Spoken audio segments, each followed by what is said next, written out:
کہ سفر کے دوران ایک واقعہ گزرا جس کا میری طبیعت پہ گہرا اثر تھا۔ ایک احمدی بچی نے جو شادی شدہ ہیں، آگے اس کے بچے بھی ہیں، اس نے اپنے خاندان کی ملاقات کے بعد مجھ سے الگ وقت چاہا کہ چند منٹ میں نے بہت ضروری بات کرنی ہے۔ جب میں نے وقت دیا تو اس پر ایسی دقت طاری ہوئی کہ بات کرنا مشکل ہو رہی تھی۔ مجھے کئی قسم کے وہم آئے کہ اس بیچاری کو شاید خاوند کی طرف سے کوئی جسمانی یا مالی دکھ ہے یا اور مسائل ہیں یا ساس سسر وغیرہ کی وجہ سے تکلیفیں ہیں، لیکن میں صبر سے انتظار کرتا رہا کہ وہ ذرا اپنے آپ کو سنبھال لے تو مجھ سے بات کرے۔ اس نے بات اس طرح شروع کی کہ مجھے اپنے خاوند کی طرف سے کوئی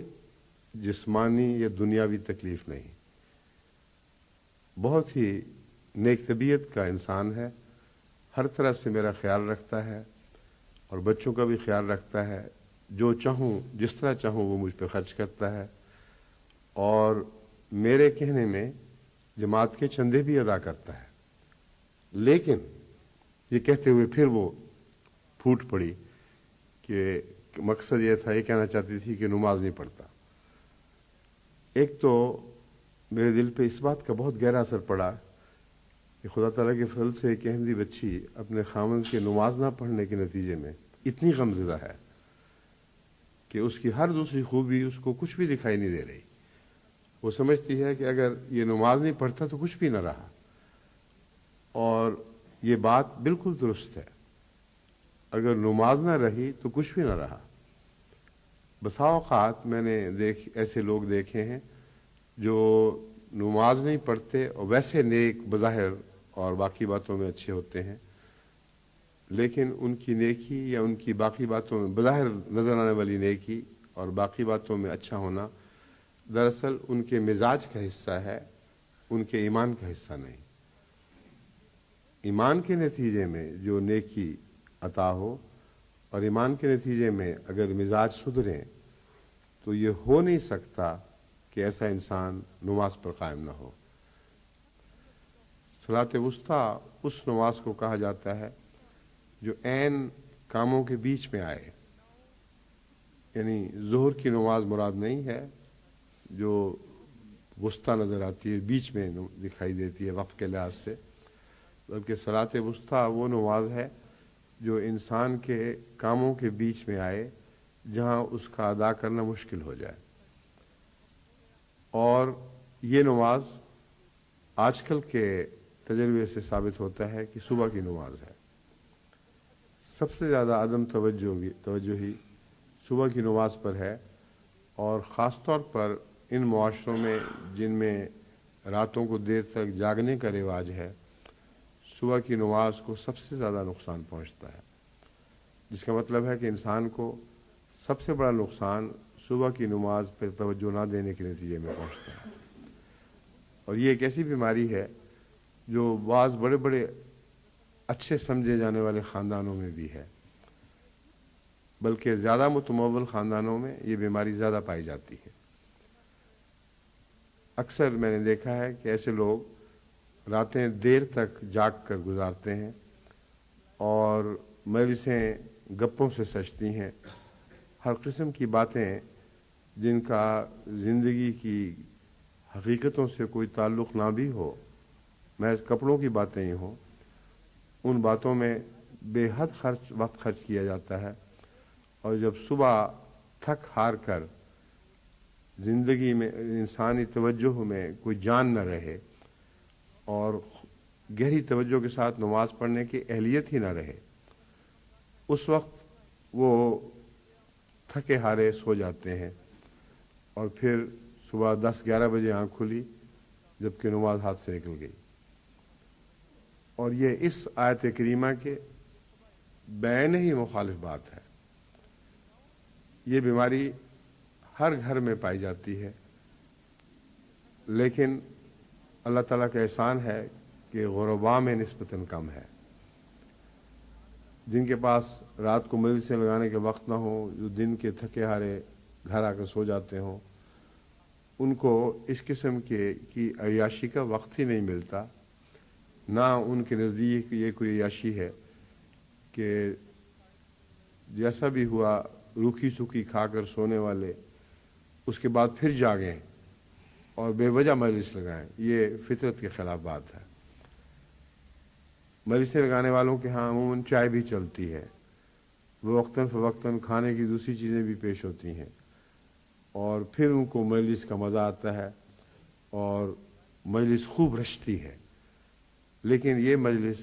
اللہ کی مجلس نہیں۔ ایسی مجلس کے خلاف حضرت صلی اللہ علیہ وآلہ وسلم نے مختلف رنگ میں مختلف وقتوں میں بڑی سختی سے اظہار فرمایا۔ بس جماعت احمدیہ کو اثر نو صحیح رستے پر گامزن کرنے کے لیے ضروری ہے کہ یہ تلخ مثالیں بھی آپ کے سامنے رکھی جائیں۔ مجھے اس بات کی کوئی پرواہ نہیں کہ دنیا میرے استقرار اور اعتراف پر ہمیں کیا سمجھتی ہے، میری جواب دہی تو صرف اللہ کے سامنے ہے، اور اگر اللہ تعالیٰ کی نظر میں ہم اپنی ان کمزوریوں پر نظر نہ رکھیں جن پر نظر رکھنا از بس ضروری ہے، جن پر نظر رکھنے کے لیے قرآن کریم نے بارہا توجہ دلائی ہو، جن پر نظر رکھنے کے لیے حضرت صلی اللہ علیہ وآلہ وسلم نے اور آپ کی غلامی میں حضرت اقدس مسیح موعود علیہ السلام نے بار بار توجہ دلائی ہو،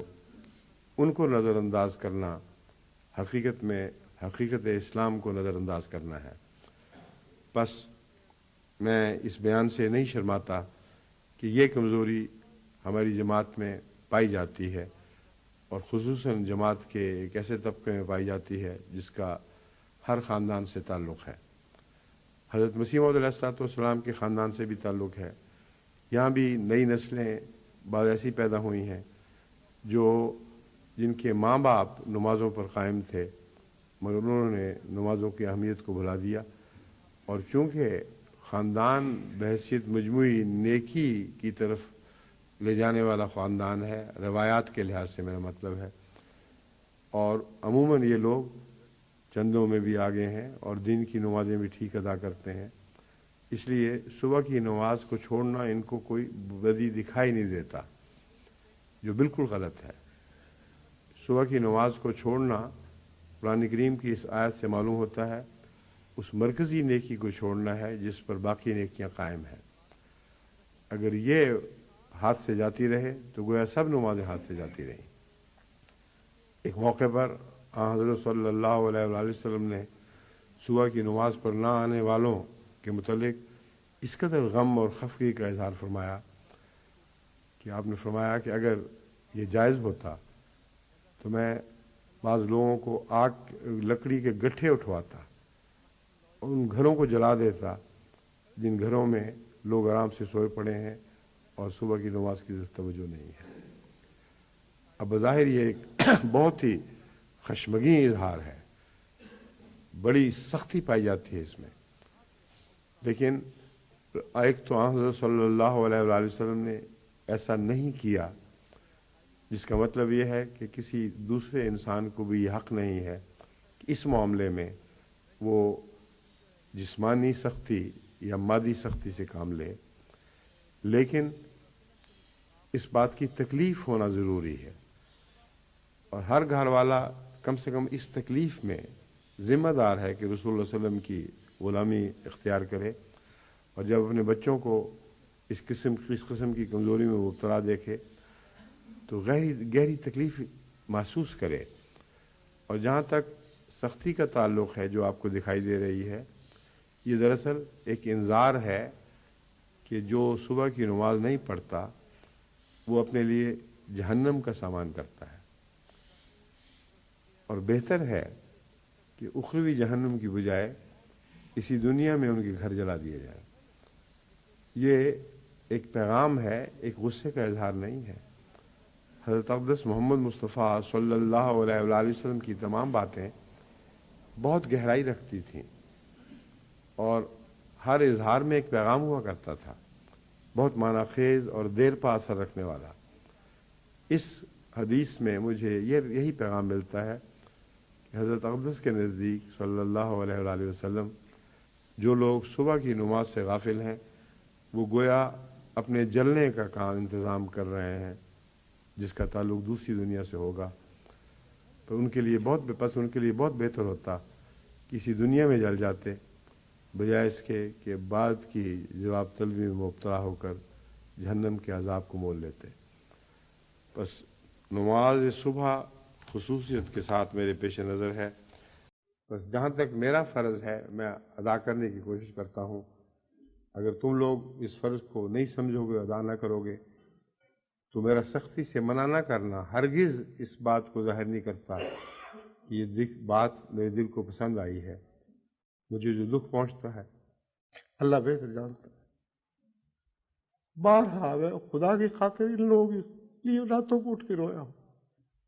اے میرے خدا، میں نے ہر ممکن کوشش کر لی کہ ہماری نئی نسلیں نماز پر قائم ہو جائیں، مگر شیطان ان کو دوبارہ بہکا دیتا ہے۔ اس لیے تو میری مدد فرما اور ان کی حفاظت فرما، اس دنیا میں بھی یہ کامیاب ہو اور آخرت میں بھی کامیاب ہو۔ میرے یہ آنسو جو مجبوری کے آنسو ہیں، یہ دل کی کمزوری کی وجہ سے نہیں بلکہ مضمون کی اہمیت کی وجہ سے ہیں۔ اس بچی کو بھی یاد کرو جو اپنے خاوند کی نماز سے عدم توجہ کی وجہ سے روئی تھی، مگر اس کا تو ایک خاوند تھا۔ میری تو ساری جماعت ہے جو اپنے عزیزوں بچوں سے زیادہ پیاری ہے، ان سب کا غم اگر میں نہ کروں تو اس بچی کے دل سے بھی میرا دل کم تر ہوگا